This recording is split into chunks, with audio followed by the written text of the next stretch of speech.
তারেক জিয়া দিনের বেশে আসবে ফিরে বাংলাদেশে। বাংলাদেশ জিন্দাবাদ, বাংলাদেশ জাতীয় দল জিন্দাবাদ, শহীদ জামর হোক। দেশনেত্রী বেগম খালেদা জিয়ার সুস্থতা কামনা করছি।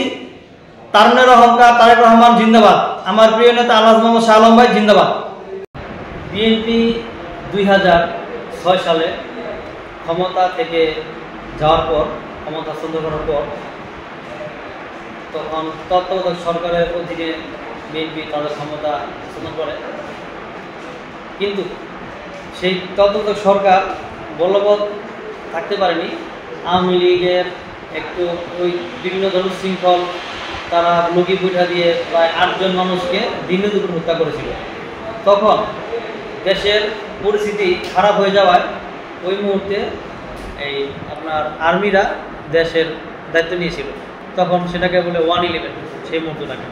তো তখন আমাদের দেশনেত্রী বেগম খালেদা জিয়া গ্রেপ্তার হয়েছিলেন এবং আমাদের নেতা দেশটা যেন তারেক রহমান তাকে মানে খুবই অত্যন্ত এই খারাপভাবে নির্যাতন করে রিমান্ড দিয়ে হত্যার উদ্দেশ্যে তাকে অনেক নির্যাতন করেছিল এবং সে বন্ধুত্ব বরণ করেছিল।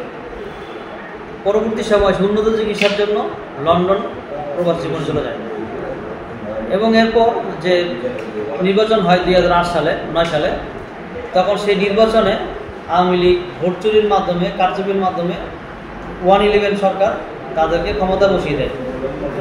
তার আগে বেগম খালেদা জিয়াকে মঈনুদ্দিন ফখরুদ্দিন বলেছিল যে আপনি যদি আমাদের এই সমস্ত কার্যক্রমের বৈধতা দেন তাহলে আপনাকেই আমরা ক্ষমতা বসিয়ে দেব, অন্যথা আপনাকে দেশ ছেড়ে চলে যেতে হবে।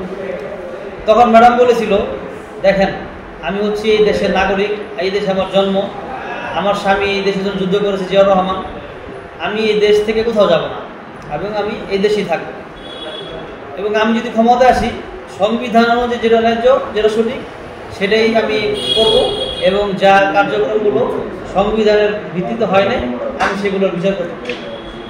তো এরপর দীর্ঘদিন শেখ হাসিনা স্বৈরাচার সরকার নানাভাবে নির্বাচনকে মানুষের ভোট থেকে এই মানুষের ভোট থেকে বঞ্চিত করে এককভাবে নির্বাচন করে তারা দীর্ঘদিন ক্ষমতা ছিল এবং আমরা তত্ত্বাবধায়ক সরকার আনার দাবিতে আমরা বিভিন্নভাবে আন্দোলন রাজপথে সময় দিয়েছি, আন্দোলন করেছি, হরতাল, অবরোধ, পিকেটিং, মিছিল, মিটিং সব কিছুই আমরা সক্রিয় ছিলাম এবং আন্দোলন সংগ্রামে সক্রিয় ভূমিকা রাখতে যে আমার অনেকগুলো আমার নামে মামলা হয়েছে, আমি একাধিকবার জেল খেটেছি এবং আমার বাড়িঘরে হামলা হয়েছে, আমিও রিমান্ডের শিকার হয়েছি। তো যাই হোক, বিরোধী দলের রাজনীতিতে এগুলো একটা কর্মীর দায়িত্ব, এই ঝড় তুফান মাথায় না একটা কর্মীর দায়িত্ব।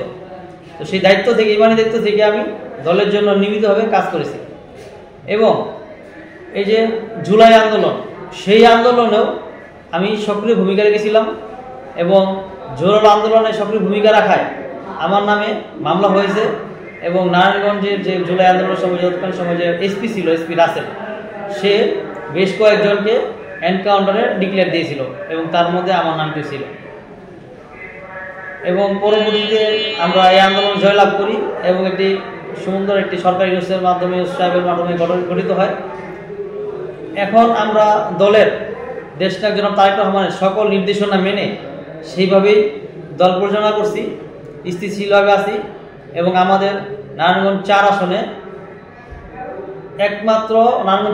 একমাত্র বিএনপি নির্বাহী কমিটির সদস্য আলহাজ মোহাম্মদ শাহ আলম ভাই, ওনার নির্দেশে, ওনার নেতৃত্বে আমরা কুতুবপুর সহ, ফতুল্লাহ সহ এবং সমগ্র নারায়ণগঞ্জ 4 আসনে ঐক্যবদ্ধভাবে বিএনপির জন্য কাজ করে যাচ্ছি এবং সাধারণ মানুষের ঘরে ঘরে আমরা ভোটের জন্য যাচ্ছি এবং ধানের শীষের পক্ষে কথা বলছি এবং আগামীতে এই আসন থেকে আমার নেতা আলহাজ মোহাম্মদ শাহ আলম ভাই ধানের শীষের নির্বাচন করবে এবং আমরা আশা রাখি আল্লাহ শাহ আলম ভাইকে দেশনায়ক জনাব তারেক রহমান এবং ম্যাডাম দেশনেত্রী বেগম খালেদা জিয়া, বিএনপি চেয়ারপারসন, ব্যক্তিগতভাবে অত্যন্ত ভালো জানেন শাহ আলম ভাইকে।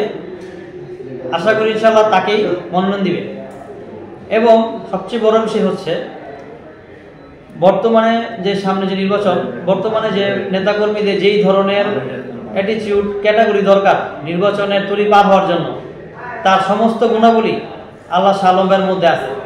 তিনি একজন ক্লিন ইমেজের নেতা, একজন দানশীল ব্যক্তি, সমাজসেবক এবং অত্যন্ত কর্মীবান্ধব।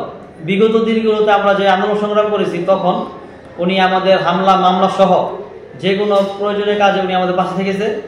এমনকি সামাজিকভাবে এলাকাবাসীর যে কোনো প্রয়োজনীয় সমস্যার জন্য উনি সহযোগিতা করেছেন। তো ইনশাল্লাহ আমরা শাহ আলম ভাইয়ের পক্ষে আছি, শাহ আলম ভাইয়ের পক্ষে থাকবো। দল যদি শাহ আলম ভাইকে মনোনয়ন দেয় আমরা সর্বোচ্চ ভাবে ইনশাল্লাহ চেষ্টা করে শাহ আলম ভাইয়ের বিজয় ছিনিয়ে আনবো। আসসালামু আলাইকুম।